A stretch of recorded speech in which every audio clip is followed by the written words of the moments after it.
Listen to stories and appreciate idioms. Hello, everyone. Welcome to Encountering Chinese, Encountering Idioms. Today, the idiom we are going to encounter is 分道扬镳. Let's break it down and read it slowly. 分道扬镳分道扬镳分道扬镳分 means to separate. 道 refers to a road.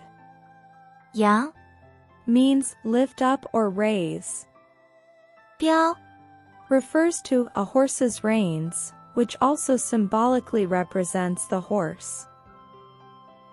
分道扬镳 literally means to separate the road and raise the horse's reins. This phrase has two derived meanings. The first meaning metaphorically signifies individuals developing or demonstrating their respective talents and intelligence. The second meaning metaphorically describes people going their separate ways due to different interests or goals. The idiom 分道扬镳 originated during the Northern Qi period, as recorded in Wei Shou's Bei Shi, Genealogy of the Princely Clans of Wei, Biography of Duke Qi of Hejian. The original text states, 洛阳我之丰沛，自应分路扬镳。自今以后，可分路而行。 The meaning of this phrase is that Luoyang is my prosperous capital, so you should listen to me. From today onwards, let's separate the road and go our own ways. The historical anecdote behind this phrase goes as follows. Long ago, during the period of the Northern and Southern dynasties, there was a man named Yuan Qi in Northern Wei. His original name was Tuoba Qi, and he possessed extensive strategic knowledge and military skills. He was an important general under Emperor Xiaowen, the Emperor of Northern Wei. While stationed at the border, Yuan Qi helped Emperor Xiaowen eliminate and occupy the countries of Helian Xia and Northern Yan, thereby earning great merits for the Northern Wei court. As a reward, Emperor Xiaowen conferred him the title of Marquis of Fuyang, and soon after, he was promoted to Duke of Hejian. Yuan Qi had a son named Yuan Qi who was intelligent and talented from a young age. Under his father's guidance, Yuan Qi read many books and honed his martial arts skills. Recognizing Yuan Qi's abilities, Emperor Xiaowen greatly admired him and appointed him as the magistrate of Luoyang, entrusting him with the management of affairs in the city.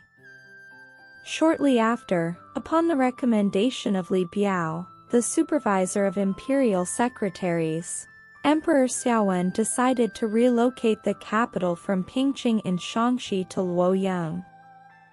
As a result of the capital's relocation, Yuan Qi's status suddenly rose, and he became the Jing Zhaoyin, responsible for overseeing all matters in the capital. With his increased power, the young Yuan Qi became arrogant and frequently displayed disdain towards nobles in the imperial court who lacked high learning. Once, while Yuan Qi was out for a stroll, he coincidentally encountered Li Biao, who was riding in a carriage and approaching from the opposite direction. Li Biao, a proud individual, came from a family of officials and was well versed in etiquette and rituals. He had gained the trust of Emperor Xiaowen and had already been appointed as the supervisor of imperial secretaries, a position higher than Yuan Qi's. According to the customs of the time, Yuan Qi, as a lower-ranked official, should have yielded the way to Li Biao and allowed him to pass first. However, Due to his arrogance, Yuan Shi refused to give way, leading to a stalemate between the two. Seeing Yuan Shi's insolence, Li Biao confronted him in front of everyone, questioning why he refused to yield. With a proud demeanor, Yuan Shi replied, "I am the Jing Zhaoyin, responsible for overseeing all matters in the capital. Although you hold a higher position than me, you are not my immediate superior. In my view, you are merely a resident within my jurisdiction. As a superior, why should I yield the way to you, a mere resident?" Enraged by Yuan Shi's response, Li Biao and Yuan Shi engaged in a heated argument, both refusing to give in.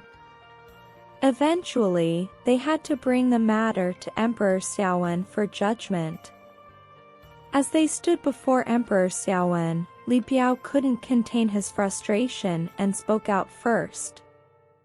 "Your Majesty, as the supervisor of imperial secretaries, my rank is much higher than that of the magistrate of Luoyang, Yuan Shi.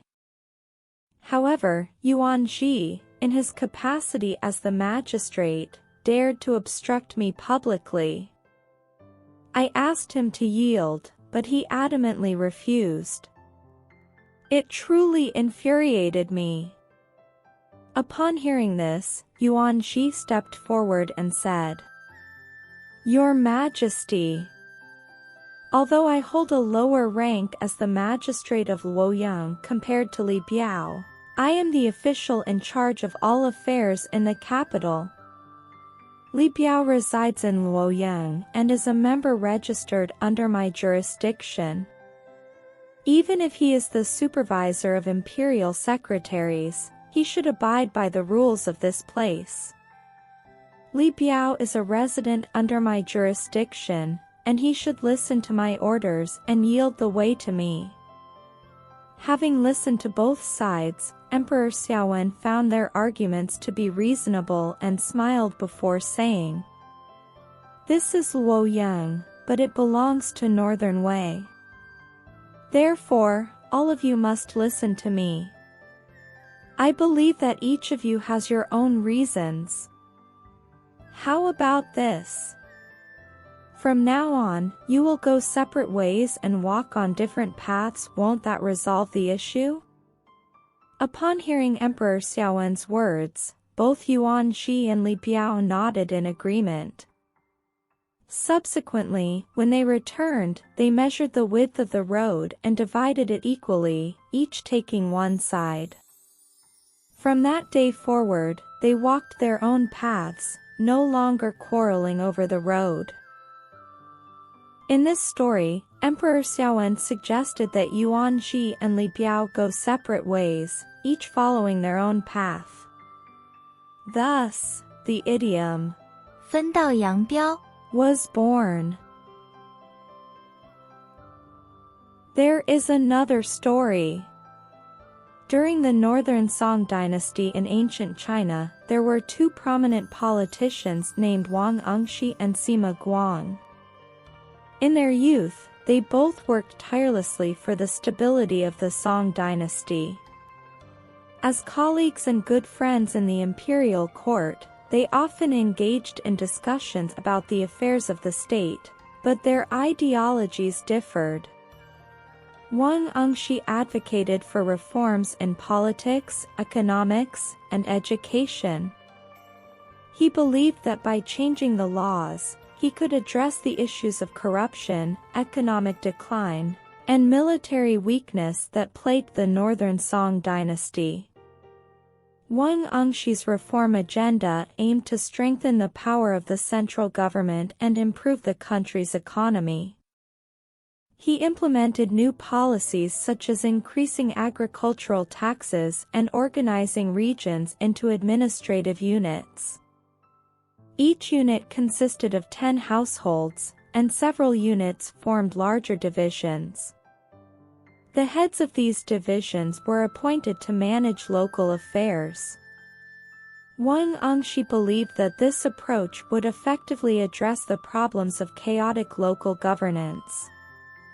Sima Guang, on the other hand, held a completely different view regarding Wang Angshi's reforms. He considered the reforms to be too radical and overly focused on centralizing power. Sima Guang believed that these measures would restrict the authority of local officials and have adverse effects on the interests of farmers and local communities.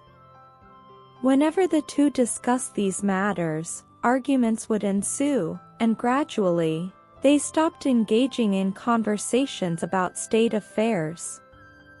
Sima Guang even wrote articles to the emperor expressing his opposition to Wang Angshi's reforms, warning of the disasters they could bring upon the country.